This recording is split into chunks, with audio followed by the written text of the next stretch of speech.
ጳጳስም የሚናገረው መነኩሴ የሚናገረው አስረግጬ ነው የምነግራችሁ። ማንም ቢናገረው ምን ለውጧል? እንኳን ጳጳስ ከሰማይ የወረደ መልአክ እንኳን ቢነግረን የእመቤታችንን ትምህርት አንቀይረውም። ከዚህ በኋላ ቤዛ በሚለው የጌታችን መድኃኒታችን ኢየሱስ ክርስቶስ የቤዛነት ስራ መተኪያና አቻ የማይገኝለት ፍጹም ዘላለማዊ መሆኑን በማያሻማ ሁኔታ ገልጸው ያስተማሩትን ትምህርት የተለየ ትርጉም በመስጠት አንዳንድ ወገኖች የተለያዩ ብዙሃን መገናኛዎችን በመጠቀም ከአውዱ ውጭ የየራሳቸውን ትርጉም በመስጠት ለሃይማኖት የተቆረቆሩ አስመስለው ሲያራግቡ እንደነበር ይታወሳል። ሰምተናቸዋል፣ አይተናቸዋል እኮ እንደ ቤተ ክርስቲያኒቱ ክብር እንደው ማስፈራራትና ረብሻ መፍጠር ከሱ የበለጠ ማን አለ? ስለዚህ እኔ ልንገርህ አይደለ ቤተ ክርስቲያኒቱ ውርደቷን እያፋጠነች ነው። ገና ቤተ ክርስቲያኒቱ ፍጡር ታመልካለች ብዬ ነው ገና የምሞግታት። ፍጡር ታመልካለች።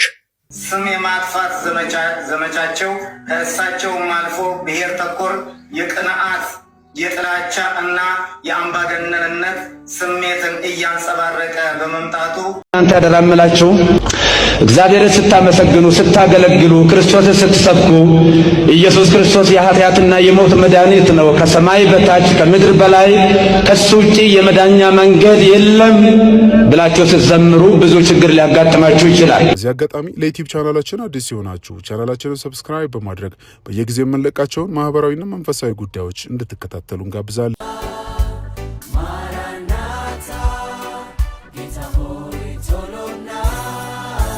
እናንተ ያደራምላችሁ እግዚአብሔርን ስታመሰግኑ ስታገለግሉ ክርስቶስን ስትሰብኩ ኢየሱስ ክርስቶስ የኃጢአትና የሞት መድኃኒት ነው፣ ከሰማይ በታች ከምድር በላይ ከሱ ውጪ የመዳኛ መንገድ የለም ብላችሁ ስትዘምሩ ብዙ ችግር ሊያጋጥማችሁ ይችላል። ልጆቻችን እየጠፉ ከቤተ ክርስቲያን የተገፉትን መመለስ መሰብሰብ አለብን።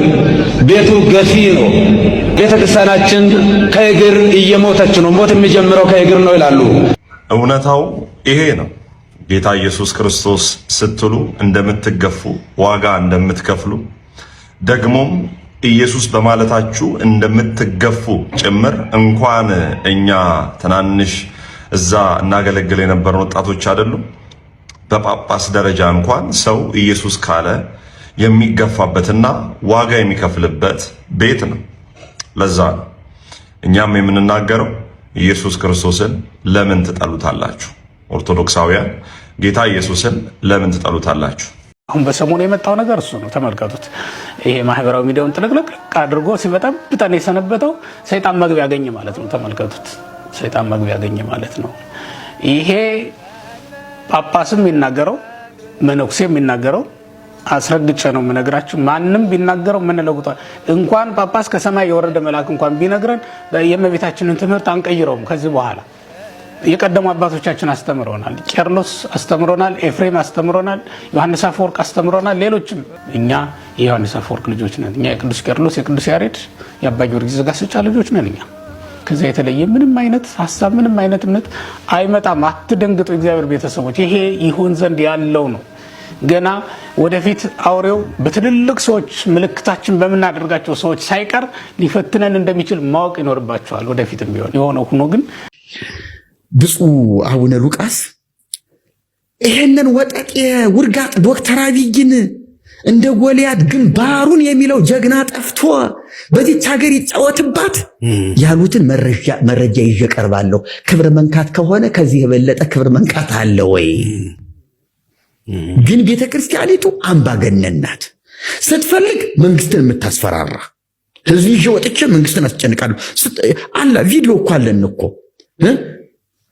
እና አቡነ አብርሃም የሰጡትን መግለጫ በመንግስት ላይ እናውቃለን እኮ እና አቡነ ማቲያስ እኮ የሰጡትን መግለጫ እናውቃለን እኮ በመንግስት ላይ ሲዝቱ መንግስትን ሲያስፈራሩ 4 ኪሎ ወጥተን መስቀል አደባባይ ወጥተን ጉድ እንሰራለን ሲሉ እኮ ሰምተናቸዋል፣ አይተናቸዋል እኮ እንደ ቤተ ክርስቲያኒቱ ክብር እንደው ማስፈራራትና ረብሻ መፍጠር ከሱ የበለጠ ማን አለ? ስለዚህ እኔ ልንገርህ አይደለ ቤተ ክርስቲያኒቱ ውርደቷን እያፋጠነች ነው። ገና ቤተ ክርስቲያኒቱ ፍጡር ታመልካለች ብዬ ነው ገና የምሞግታት። ፍጡር ታመልካለች። ራሷን መጽሐፏን ነው ይዞ መሄድ። ግዕዝ መጽሐፍ አላት። በዜማ ስታዜመው የምታድረው የምትውለው ድንግል ማርያምን ፈጣሪ አድርጋ የምታመልክበት መጽሐፍ አላት። ቅዱሳንን ፈጣሪ አድርጋ ዓለም ሳይፈጠር የነበሩ ቅዱሳን ብላ የምታመልካቸው ቅዱሳን እንዳሏት ጨለማ መብራት አጥፍተው በጨለማ ዝሙት የሚፈጽሙ የምትል የ666 መልእክተኛ የምትል በስንዴ የመጣ ሃይማኖት የምትል ኦርቶዶክስ እንደ ኦርቶዶክስ ተሳዳቢ የለም በዓለም ላይ። እንደ ኢትዮጵያ ኦርቶዶክስ ቤተክርስቲያን ተሳዳቢ የለም። እኛ እንደ ወንጌል ዝም እንበል ብለን ነው እንጂ በተሳደብነው ልክ ፍርድ ቤት ብንሄድ ቤተክርስቲያኒቱ ትዘጋለች፣ ትታሸጋለች። እኛ በምዕራብ ሸዋ ሀገረ ስብከት ስር የምንገኝ የሀገረ ስብከቱ የልዩ ልዩ የሥራ ክፍል ኃላፊዎች፣ የ28ቱም ወረዳ ቤተ ክህነት ሊቃነ ካህናትና ጸሐፊዎች፣ የገዳማትና የአድባራት አስተዳደሮችና ሰባኪያነ ወንጌል፣ የአምቦ ከተማና አካባቢው አባገዳዎችና የሀገር ሽማግሌዎች በጋራ በመሆን በሀገረ ስብከታችን ሊቀ ጳጳስ በብፁዕ አቡነ ገብርኤል በዕለተ ዓርብ የ2017 ዓ.ም በዓለ ስቅለትን መነሻ በማድረግ ያስተማሩትን ትምህርት ርዕስ አስመልክቶ ቤዛ በሚለው የጌታችን መድኃኒታችን ኢየሱስ ክርስቶስ የቤዛነት ሥራ መተኪያና አቻ የማይገኝለት ፍጹም ዘላለማዊ መሆኑን በማያሻማ ሁኔታ ገልጸው ያስተማሩትን ትምህርት የተለየ ትርጉም በመስጠት አንዳንድ ወገኖች የተለያዩ ብዙሃን መገናኛዎችን በመጠቀም ከአውዱ ውጭ የየራሳቸውን ትርጉም በመስጠት ለሃይማኖት የተቆረቆሩ አስመስለው ሲያራግቡ እንደነበር ይታወሳል። ይሁን እንጂ የጉዳዩ ባለቤት የሆኑት ብፁዕነታቸው የሚያዝያ 16 ቀን 2017 ዓ.ም ሐሙስ ዕለት የዋሃን እና ንጹሐን ምዕመናን እንዳያዝኑ የጠየቁትን ይቅርታ በቂና ወቅታዊ ቢሆንም ነገር ግን ስም የማጥፋት ዘመቻቸው ከእሳቸውም አልፎ ብሔር ተኮር የቅንዓት የጥላቻ እና የአምባገነንነት ስሜትን እያንጸባረቀ በመምጣቱ የሀገረ ስብከቱን ማህበረ ካህናትና ማህበረ ምዕመናን እንደዚሁም የተከበረው መላው አንዳንድ ጽሁፎች እያየው ነው። በቅንነት ስለጠይቃችሁ በቅንነት ልንገራችሁ። እንግዲህ በኦሮሞ ማህበረሰብ ባህል ውስጥ አባገዳ ምን ያህል ስፍራ እንዳለው ታውቃላችሁ። ካላወቃችሁም እወቁ። ኦኬ፣ አባገዳ ማለት በጣም ትልቅ ስፍራ ያለው የአባቶች ህብረት ነው። ስለዚህ አንዱን ምንድነው ብለህ ያልከው ፖለቲካ ምናምን ነገር ብለህ ያልክ እና ተወን ብዬ እሺ። ማህበረሰቡ የአባገዳ የተባሉ አባቶች ምን አይነት የስራ ምድብና እንዳላቸው ይታወቃል። እዚህ የተሰበሰቡት በሙሉ ኦርቶዶክሳውያን ናቸው። የሀገር ሽማግሌ እንደማለት ነው። ኦኬ፣ አባገዳ ማለት እና ዝም ብሎ አሁን ደግሞ ፖለቲካ ይሹ አላችሁ። ገና መግለጫውን ሳሰሙ ወደ ስድብ ገባችሁ። እያያችሁ ነው። አንዳንዶቻችሁ መግለጫውን ሳሰሙ እናንተ ጋር ችግር አለ ማለት ነው። እናንተ ጋር በጣም የዘር ችግር አለ ማለት ነው። ሳያችሁ ገና መግለጫውን እንኳን ሙሉ በሙሉ ገና ሳቸው እዚህ ቪዲዮን ከፍቼ ሳሰሙ ወደ ስድብ ገባችሁ። ግማሹ ፖለቲካ ነው፣ ግማሹ እንትን ነው ምናምን ብላችሁ ማለት ነው። ይሄ የሚያሳየው ምንድን ነው? እናንተ ጋር የተበከለ የተበላሸ መረዳት አላችሁ ማለት ነው። ሲወጣ አማራ ስለሆነ ኖ አትቸኩል፣ ለፍርድ አትቸኩሩ። ዘር ስላለበት ነው፣ በዘር ጉዳይ ነው ወይ ደግሞ ትግራይ ወስድ ዘር ነው። ወንድሜ ሐሳብ እስቲ ቢያንስ ስሙ። እንዴት ሰው ገና ሙሉ መግለጫ ሳይሰማ ሐሳብ ይሰጣል? አንዳንዶቻችሁን ስለራራሁላችሁ ነው።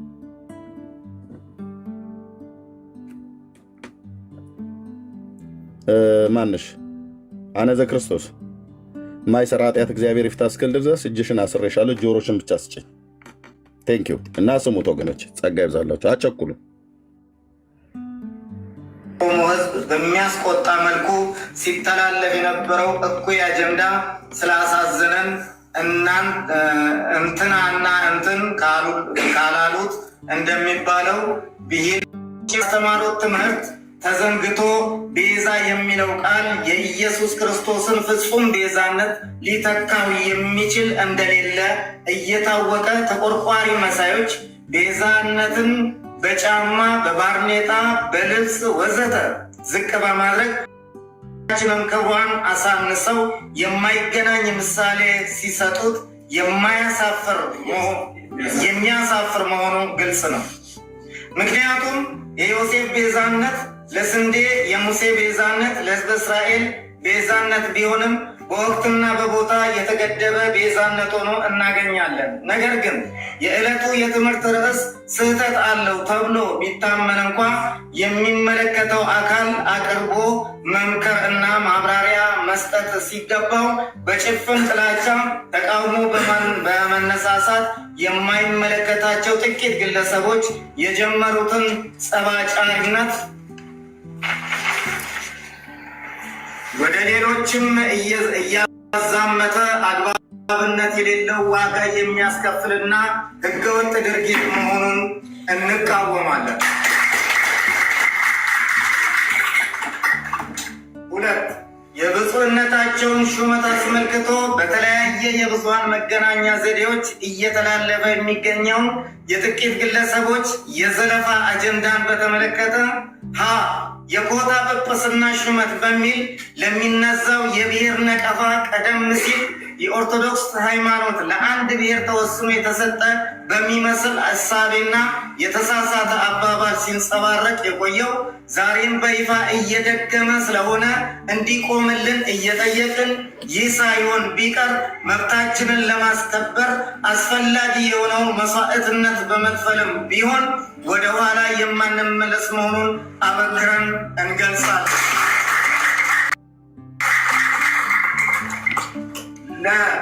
የብፁዕነታቸው ሹመት የብልጽግና ጳጳስ ናቸው በሚል አባባል የሀገሪቱን ጠቅላይ ሚኒስትር ስም በመጥቀስ የኦሮሚያ ክልል መንግስት ፕሬዝዳንት ስም በግልጽ በመጥቀስ የኦሮሞን ሕዝብ መብት በሚነቅፍና ወደ አላስፈላጊ ጥላቻ ሊያደርስ የሚችል ሁከትና ቅስቀሳ ላይ የተሰማሩ ግለሰቦችና ቡድኖች ከዚህ እኩይ ድርጊታቸው እንዲቆጠቡ የሚመለከተው የመንግስት አካል እንዲያስቆምልን እንጠይቃለን። የብፁዕ አቡነ ገብርኤል ሹመት ጽንፈኞች እንደሚያራግቡት ሳይሆን የቤተ ክርስቲያኒቷ ሕግና ስርዓት በሚፈቅደው መሰረት እውቀታቸው፣ ብቃታቸውና ክህሎታቸው ተመዝኖ እና ተለክቶ ከሀገር አሜሪካ መጥተው የተሾሙ ናቸው እንጂ በኮታ አሰራር አልተሾሙም። ኮታ የሚል አባባልም ቢሆን የቤተ ክርስቲያኒቷን ታሪክ የማይገልጽና የኦሮሞን ተወላጅ የማይወክል በመሆኑ በዚህ አጋጣሚ በመንፈስ ቅዱስ አሰራር የምትመራዋን ቅድስት ቤተ ክርስቲያናችንን የነቀፉ መሆናቸውን ተገንዝበናል። ከዚህ ጭፍን ዓላማና አስተሳሰባቸው እንዲቆጠቡ እንመክራለን። 3. የሃይማኖቱ ተቆርቋሪ ነን ባዮች በአሁኑ ሰዓት በሚያሰራጩት በበለጠ ከአሁን ቀደም ስለተፈጸሙት ግልጽ የሆነ የዶግማና የቀኖና ጥሰት ማለትም በቅብዓት ፓትርያርክ እስከ መሾም ሲደርሱ በአንዳንዶች አባቶች ኢየሱስ አማላጅ ነው ሲባል የአህያ ስጋ መብላት አያረክስም፣ ሌሎችም ደግሞ በብፁዕነታቸው የሹመት ደረጃ ያሉ ያለ ድንግል ማርያም መንፈስ ቅዱስ አይወርድም፣ ወልድም የለም፣ አብንም አናየውም ሲሉ ከዚህ የከፋ የዶግማ ጥሰትና ኑፋቄ አለመኖሩ እየታወቀ ለምን ዝም እንዳሉ ግልጽ ባይሆንም ብፁዕ አቡነ ገብርኤል ዕለተ ዓርብን አስመልክተው በሰጡት ትምህርት ላይ ብቻ ለምን ተተኮረ የሚለው ሀሳባቸው ደማዊ ማንነታቸው ላይ ያተኮረ ጥላቻ መሆኑን በግልጽ ያሳያል። በሌላ መልኩ በእግዚአብሔር አርአያና ምሳሌ የተፈጠረውን ክቡር የሆነውን ሰው ለዚያውም የሀገሪቱን ጠቅላይ ሚኒስትር ግደሉት፣ አስወግዱት እያሉ ለሀገሪቷም ክብር የሌላቸው አባት በቅርብ ያስተላለፉት ከአንድ አባት የማይጠበቅ ሰይጣናዊ መልእክት ሲያውጁና ሲያስተላልፉ ተቆርቋሪ ነን ባዮች ለምን ዝምታን መረጡ? ይህ ሁሉ እያለ እውነታውን ወደ ጎን በመተው ለራስ ሲቆርሱ አያሳንሱ እንደሚባለው የራስ ወገን የሆነው ግልጽ የዶግማ ጥሰት ሲፈጸም አይተው እንዳላዩ ሰምተው እንዳልሰሙ ጆሮ ዳባ ልበስ ብለው ማለፍና የራስ ወገን እንዳልሆነ ለሚያስቡት ደግሞ የራሳቸውን ትንታኔና የግል ፍላጎት በመስጠት ህዝቡን ግራ ማጋባት አግባብነት የሌለው መሆኑን ይታወቃል። ከዚህ ህገወጥ ተግባራቸው እንዲታቀቡ በአጽንኦት እንጠይቃለን። አራተኛ፣ በሀገረ ስብከታችን እንደሚታወቀው ብፁዕ አባታችን በዕለተ ዓርብ በሀገረ ስብከቱ ስር በሚገኘው የሆሎታ ደብረ ኤዶም ቅዱስ ገብርኤል ተገኝተው ማስተማራቸው እንዳለ ሆኖ በዕለቱ የተላለፈው ትምህርት የተቀዳው ቀደም ብሎ ማክሰኞ ዕለት ማለትም ሚያዝያ 7 ቀን 2017 ዓ.ም መሆኑን ግልጽ ቢሆንም ተቆርቋሪ ነን ባዮች የሚዲያ ላይ አንበሶች በበዓለ ስቅለት ብፁዕነታቸው እንዳላስተማሩ የሚያጋቡት ከእውነት የራቀ ፍጹም ሐሰት መሆኑን እኛ ከሀገረ ስብከቱ ጀምሮ እስከ ወረዳ ቤተ ክህነት፣ ገዳማትና አድባራት እንዲሁም የገጠር አብያተ ክርስቲያናት ያለን ሰራተኞች ጠንቅቀን እናውቃለን። በመሆኑም ብፁዕነታቸው ላይ የተከፈተው የስም ማጠልሸት እንቅስቃሴን በእጅጉ የምንቃወምና መሰረተ ቢስ ውንጀላ መሆኑን እንዲታወቅልን በይፋ እንገልጻለን።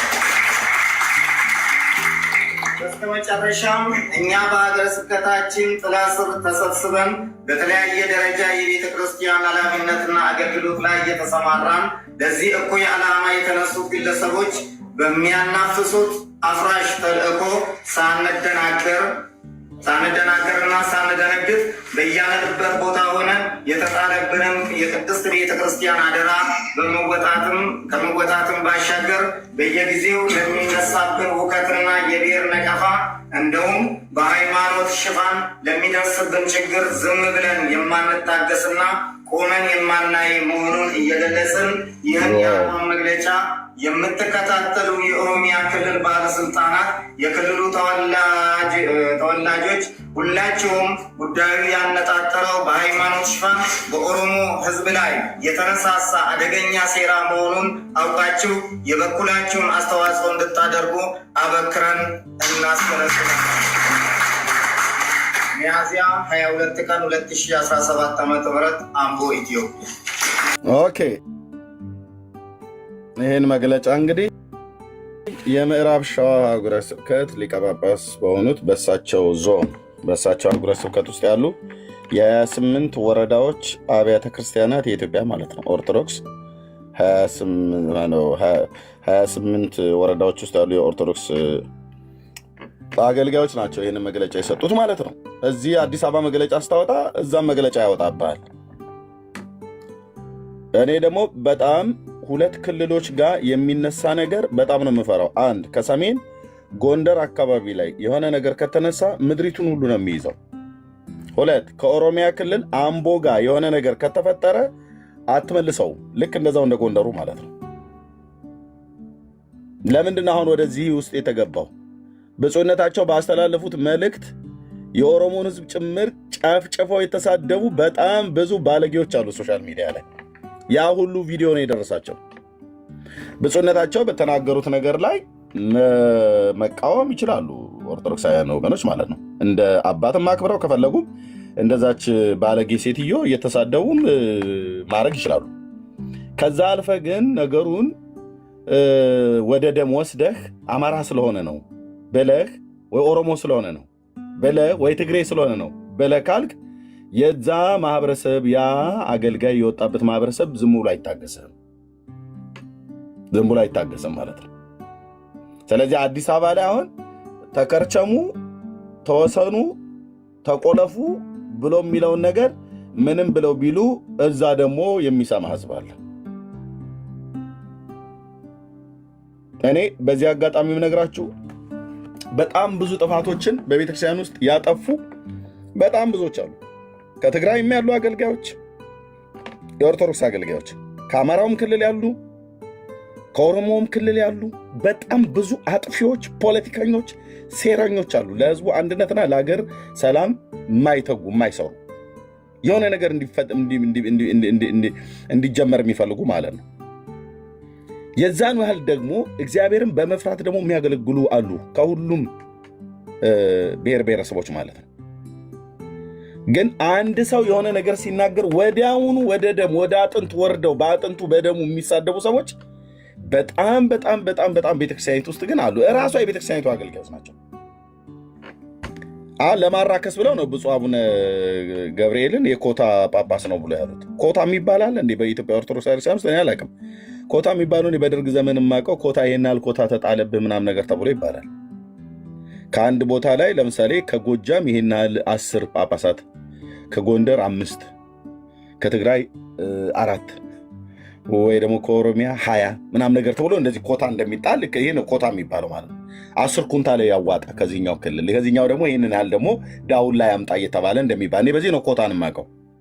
ጳጳስን ለመሾም እኔ ኮታ ምናምን ነገር አላውቅም። አይ ነው ባለፈው ላይ በነበረው ብጥብጣቸው ትክክል ህገ ወጡ ሲኖዶስ ብሎ ያሉት አለ።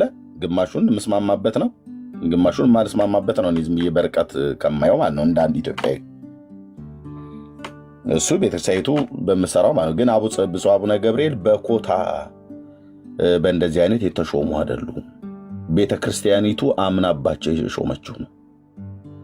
እና አንተ እዚህ ቁጭ ብለህ በኮታ የተሾመ ብለህ ዘር ተኮር ነገር ሲናገሩ የነበሩ እዚህም እንደሚሰማ ስለማቅ ነው። ዘር ተኮር ነገር ብፁዕ አቡነ ገብርኤል በስተታቸው መናገር ትችላለህ። አልፈ ግን የማይነካን ዘር ደም ነው የነካው፣ አጥንት ነው የነካው። እና እየሰሙላ አምቦ ላይ ቁጭ ያለው ጠቅላይ ቤተ ክህነቱ ሰማልህ ማለት ነው። የምዕራብ ሸዋ የኢትዮጵያ ኦርቶዶክስ ክርስቲያን በምዕራብ ሸዋ አህጉረ ስብከት ያለው በብፁዕ አቡነ ገብርኤል የሚመራው ሰሙ ማለት ነው። አየህ፣ ቲክቶክን ሶሻል ሚዲያን የማይመለከቱ መስሉህ እና ይሄ ነገር ይያዝልን አሉ። ዝም ብለን የምናልፈው ጉዳይ አይደለም። አየህ፣ በዚህ ጉዳይ ላይ የቤተ ክህነት ሰዎች የሆኑ ናቸው ጠቅላይ ሚኒስትሩን ሲሳደቡ የነበሩት ዩቲዩብ ላይ ሰምቻለሁ። ብፁዕ አቡነ ገብርኤል በተናገሩ ጠቅላይ ሚኒስትሩ እንደምትሰድበው የኦሮሚያ ፕሬዚዳንት ነበር ሲሳደቡ የነበሩት። ታገናኘው ቀጥታ እሳቸውን እዚህ በል። ከፈለግ አብይን ዘቅዝቃ መሳደብ ትችላለህ፣ በግል በፖለቲካ ማለት ነው። ሽመልስንም ዘቅዝቃ መሳደብ ትችላለህ። ያው እንግዲህ ዲሞክራሲው መሳደብ ስለሆነ ማለት ነው።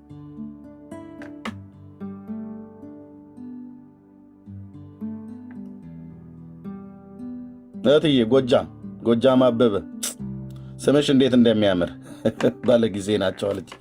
እትዬ እንዲህ አይነት ለትውልድም ለሕዝብም የማይጠቅም ነገር መጽሐፍ ነው። አየሽ አደጋው። ኦኬ አደጋው ይሄ ነው። ስለዚህ ኢትዮጵያ ላይ እኔ እንደ አንድ ወንድም የምነግራችሁ እንደ አንድ መንፈሳዊ ሰው የሀገራችን ጉዳይ ስለሚመለከተን አሁን ከአንድ ብሔር የተውጣጣ የበላይነት በቤተ ክርስቲያንም በሀገሪቱ ፖለቲካ ውስጥም ከዚህ በኋላ ኢትዮጵያ ውስጥ አይኖርም። ተያይዘን እንውደቅ ካልተባለ በስተቀር ማለት ነው። ኦሮሞ ብቻ ገኖ አማራን እየረገጠ እየገደለ ትግራይን እየረገጠ እየገደለ አይኖርም። ኦሮሞ እንደዛ አይኖርም። አማራም ገኖ ኦሮሞን እየረገጠ ትግራይን እየረገጠ አይኖርም። ትግሬም ከፍ ብሎ ገኖ ኦሮሞን አማራ ሌላውን ትውልድ እየረገጠ አይኖርም። በሃይማኖቱም ቤት በፖለቲካውም ሰው በሰውነቱ ሊከበር ይገባል። በእግዚአብሔር መልክና አምሳል የተፈጠረን ሰዎች ነን። ቋንቋችን የተለያየ ቢሆንም በእግዚአብሔር መልክና አምሳል የተፈጠረን ሰዎች ነን። የሆነ ነገር ሲሆን የሆነ ቦታ ላይ ሄዳችሁ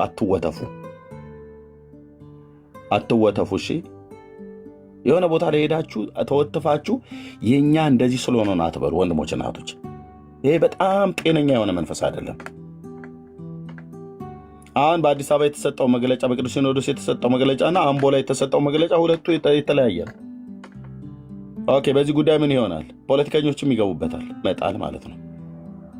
ከዛ አንድም አትንቀሳቀስም ይልሃል። ወደ ምዕራብ ሸዋ ሄደ እስኪ በግድ እንግዲህ እስቲ ስታረገን እናያለን ብሎ አምቦ ይነሳብሃል ማለት ነው።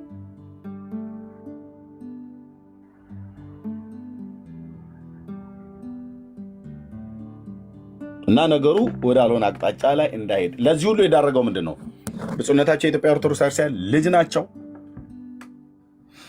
እዛው ሲኖዶሱ ይጨርስ፣ ጠቅላይ ቤተ ክህነቱ ይጨርስ። ግን በዚህና ልክ የተሰደቡ ጳጳስ የሉ።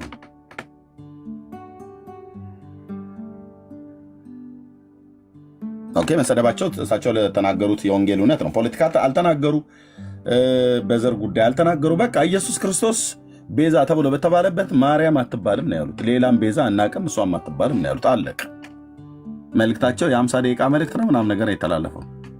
ኦኬ ራሳቸው ቤተክርስቲያን ጠሩ። አሁን በተአቅቦ ይቀመጡ ብሏል። በቃ ተቀመጡ። እሳቸውም ለቤተክርስቲያን ታዘው ተቀመጡ። እነዚህ ግን ዘር ተኮር ላይ ይናገሩ የነበሩ ሰዎች ግን የተናገሩትን ሰሙ። አዲስ አበባ መግለጫ ሲያሰማ አምቦም ያሰማልሃል ማለት ነው። መንግስት ይወቅልን አሉ።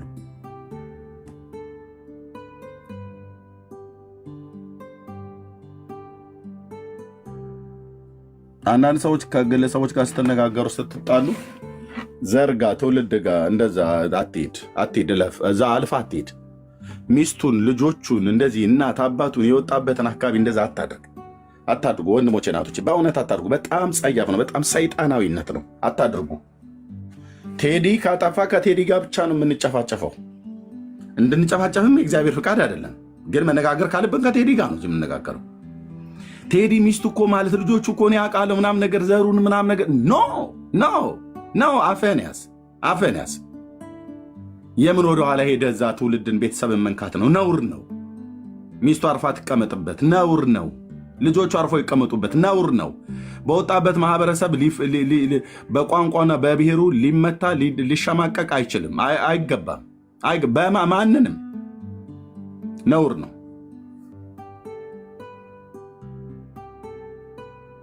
የቀትር እባብ እንዳይነድፋችሁ። በጣም የሚንቀሸቀሽ ነው። ልክ እንደሱ የምትንቀሸቀሹ ሰዎች አላችሁ። መግለጫውን ገና አሰምቼ ሳልጨርስ ከታች በኮሜንት ጽፎ የነበረው አንዳንድ እህቶች ሁሉ አይቻችኋለሁ። ፖለቲካ ውስጥ የኦሮሞ ሲሆን ብቻ ነው እንደ ፖለቲካ ብለሽ ምትይው እህትዬ?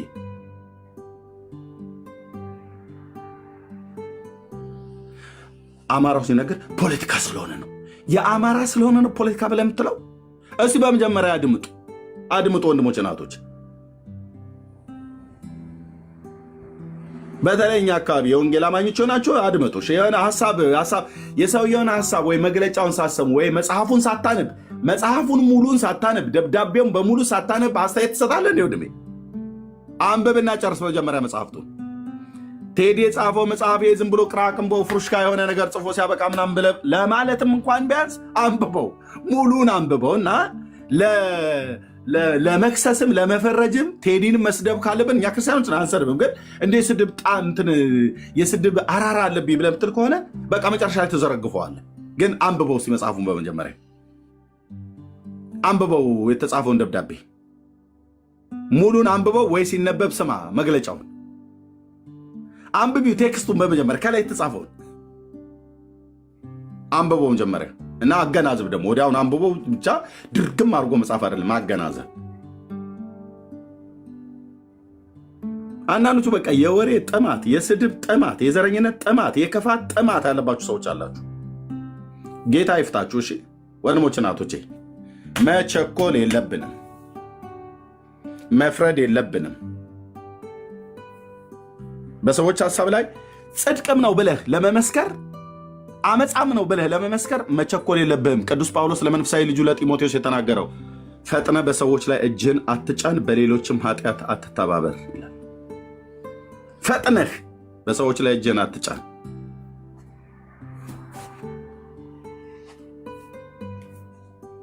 ገና አንድ ሰው ተነስቶ ዳጊ ብሎ ቢልም አውቀዋለሁ እኮ በለህ ኦኬ፣ ታውቀዋለህ፣ ግን እኮ ምን እንዳልኩ አልሰማም። ሐሳቡን ሳሰማው አውቀዋለሁ፣ እሱ ከእሱ እኮ ምን መልካም ነገር ይገኛል አይባልም። እንደ ክርስቲያን አይባልም። የሆነው ጊዜ ላይ ቢያጠፋ ሁሉ ነገሩ ከሱ መልካም ነገር አይገኝም ብሎ ዋልታ ረገጥ የሆነ አይነት ጥላቻ ተገቢ አይደለም ለማለት ነው። በጣም ይቅርታ። ወደ ሐሳባችን እንመለስ። 2 እና 3 ሰዎች ስጽፉ አየኋችሁ። ደግሞ ያው መማቃችሁ ናችሁ። ቅድም ገና መግለጫ እየሰጡ እያሉ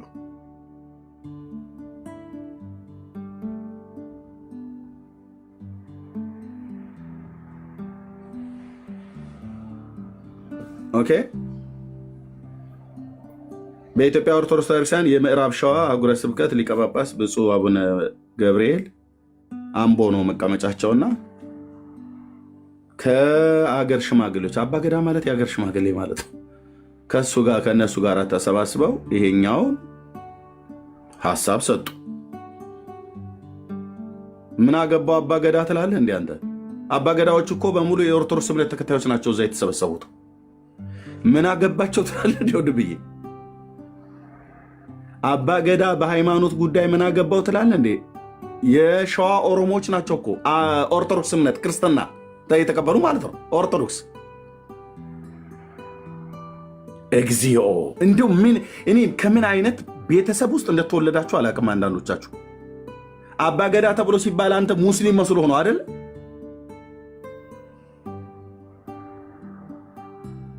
በኦሮሞ ማህበረሰብ ውስጥ አባገዳ በየትኛውም ቦታ ላይ የሀገር ሽማግሌዎች ናቸው። ድምፃቸው የሚሰማ የሚከበሩ፣ ሲቆጡ ቁጭ የሚሉ፣ ሲገስጹ የሚገስጹ ማለት ነው። እነኚህ ሰዎች ምንድነው እምነታቸው? የኢትዮጵያ ኦርቶዶክስ ተዋሕዶ ቤተክርስቲያን አባገዳዎቹ ራሳቸው እና ምን አገባቸው በኦርቶዶክስ ቤተክርስቲያን ውስጥ ደግሞ ትላለህ እንዴ? አይባልም። የሀገር ሽማግሌዎች እኮ ማለት ነው አባገዳ በሃይማኖታቸው ጉዳይ አይ እኛ ፓስተሮቹ እንጂ የሚመለከታቸው ብለህ ትላለህ። በወንጌላውያን አማኞች አካባቢ ባሉበት ላይ በኦሮሞ ክልል ውስጥ የአባገዳዎች አሉ እኮ ከፓስተሮቹ ጋር ከሀገር ሽማግሌ ማለት ነው አብረው ቁጭ ብለው። አባገዳ ማለት የሀገር ሽማግሌ ነው ወንድምዬ፣ ሌላ ትርጉም የለውም። ተሰሚነት ያላቸው ናቸው፣ በማህበረሰብ ውስጥ ተደማጭነት ያላቸው። እምነታቸው የኦርቶዶክስ እምነት ተከታይ ስለሆኑ ነው እዛ ጋ የተሰበሰቡት።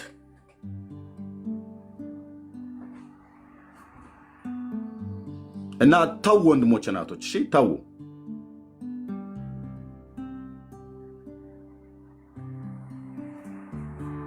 አረ በጉራጌ ውስጥ ደግሞ ምንድነው ሸድገር የሚባሉም ሽማግሌዎች አሉ አይደል? በቃ አሁን የኦርቶዶክስ እምነት ተከታይ ሆነው በጉራጌ ክልል ውስጥ ሸድገር ይኸው ከታች እየጻፈ ነው ጂሰስ ኢዝ ሎርድ የሚለው ወንድም አለ። እነሱ ኦርቶዶክስ እምነት ተከታይ ሆነው ግን በአገር ሽማግሌነት ሸድገር የሚባሉት አብረው ከካህናቱ ጋር ተሰብስበው አያወሩ። አረ ምሕረት ያርግላችሁ ወገኖቼ፣ በቃ ተው። ቴንኪው ተባረኩ፣ ጸጋ ይብዛላችሁ። ለምድራችን መጸለይን እኛ በወንጌል በእውነተኛ የወንጌል እውነት ምድራችን እንድትለወጥ የኢትዮጵያ ኦርቶዶክስ ክርስቲያንም እንድትለወጥ ተሐድሶ ለኦርቶዶክስ ብቻ ሳይሆን ለእኛም ለወንጌላውያኑ ለካቶሊካውያኑ ጭምር በምን እንደምንታደሰው በሕያውና ለዘላለም በሚኖር በእግዚአብሔር ቃል